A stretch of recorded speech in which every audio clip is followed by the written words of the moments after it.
Building drones operating on full remote control, or even piloted remotely, is definitely one of the coolest things to do in space engineers. And drones require power. But how much power? One common issue people experience while trying to fly any kind of aircraft that might be struggling is feeling like they don't have enough engines. But the problem might be in power. So we're going to look at this welding drone as a prime example of what having enough power versus not enough power looks like. And check out another one of these drone builds in the process.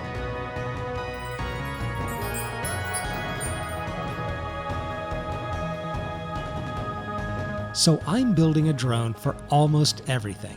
And this Welder drone is a natural progression in drone design and operation.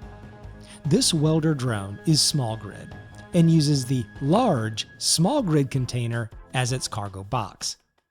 For a welder ship of any kind to be successful, it needs to be able to carry a fairly large capacity of material.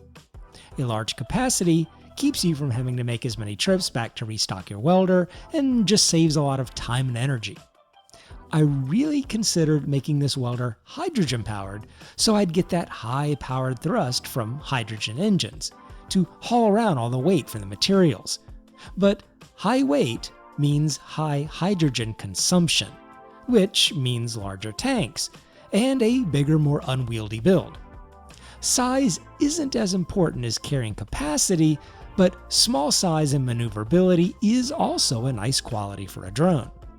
You'll often find yourself jamming the nose of your drone into tight corners to try to reach the blocks you need to weld, or trying to turn your drone around, or maneuver it under something, just basically moving the thing around in confined areas.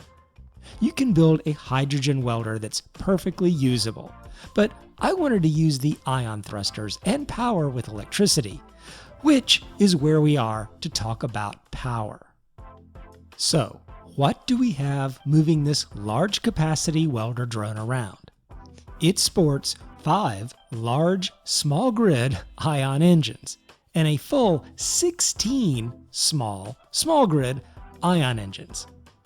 8 of the small thrusters provide downward thrust and the other 8 provide backwards thrust.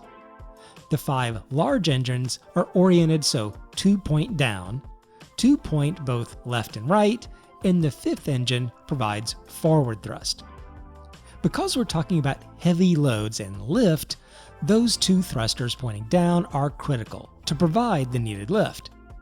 Now, you'd think that 8 thrusters of anything small would produce as much or more lift than 1 large engine. But it doesn't. 8 small ion engines only produce about 2,350 kilograms of lift on an Earth-like gravity, while 1 large ion thruster puts out about 3,500. It winds up taking about 12 of the small engines to equal the power of one of the big ones. So really, I'm not being very efficient. In fact, this whole build is probably a demonstration of inefficiency. So I'll also fully admit I'm opting for cool over function. But I'll go on. I do like symmetry in my builds, or being obviously asymmetric, so I used small engines because I could spread them around evenly and still get enough thrust.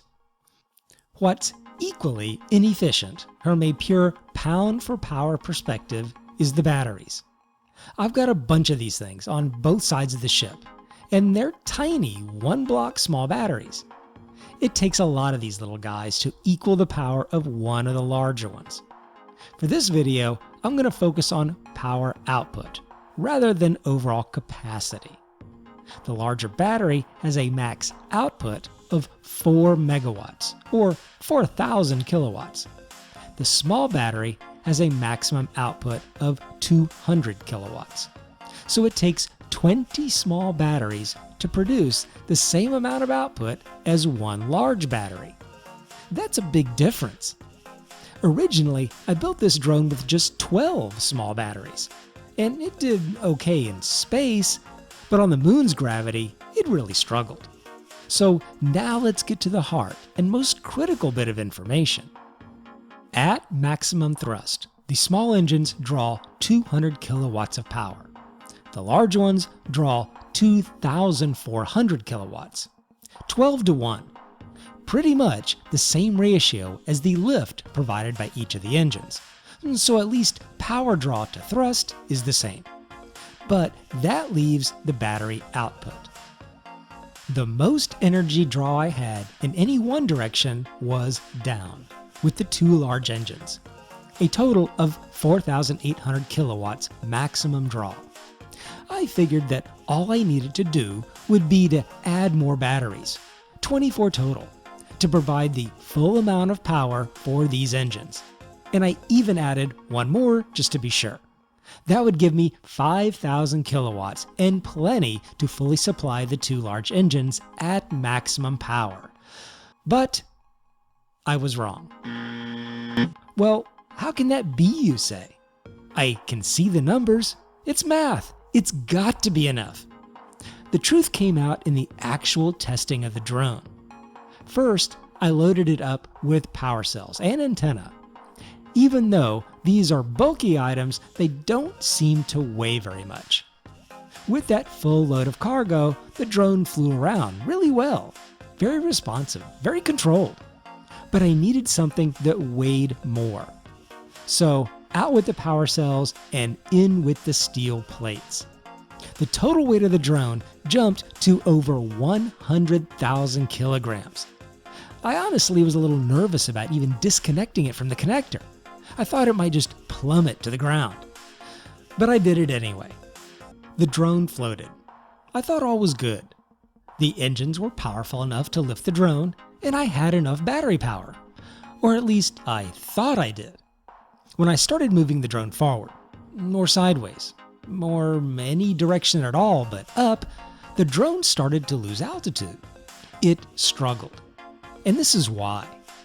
The drone had enough power for the two lifting engines. But as soon as I used another engine to move the drone, that combined power draw of the lifting and mobility engines exceeded the power of my 25 small batteries. You can actually see this right on the screen in the lower right. While just floating, I was at 87 to 88% of my tiny battery army's output capacity. As soon as I moved the drone, the additional energy to the engines moving the drone exceeded what my batteries could put out. So it started losing some altitude. The drone was having to pull energy off the lifting engine to move. And you can see the energy meter being pegged into the red at 100% whenever I tried to move. Just two of the larger batteries would have provided plenty of power and completely solved this problem. And weight-wise, 20 small batteries wind up weighing a lot more than one larger one. But why do the obvious solution when you can add more small batteries? And the small batteries have these lights that can really add to the overall high-tech look of the drone. They're not the smartest choice, but can get the job done if you use enough and spread them around efficiently on whatever you're building. So I added more. I mean, I'd come this far with small batteries, why turn my back on engineering now? When recharging, there's also really no difference in the speed between charging the large and small batteries, as the maximum input is the same 20-to-1 ratio as the capacity and power output. But there could be situations where a small array of small batteries might charge more efficiently than one larger one. So, if your ship or drone seems to be suffering from too little power, either to maneuver or even just launch, check your power output. You could be having a power output problem and not an insufficient engine thrust problem. This drone has worked well for me though, and it's what I use to build this giant interplanetary, fully automated cargo drone, which I'll be covering in a future video. So like and subscribe so you don't miss that. Join the Dadspeed Space Engineers or Eco Server. Play more games in life, hug your pets, enjoy life, and I'll be talking to you later.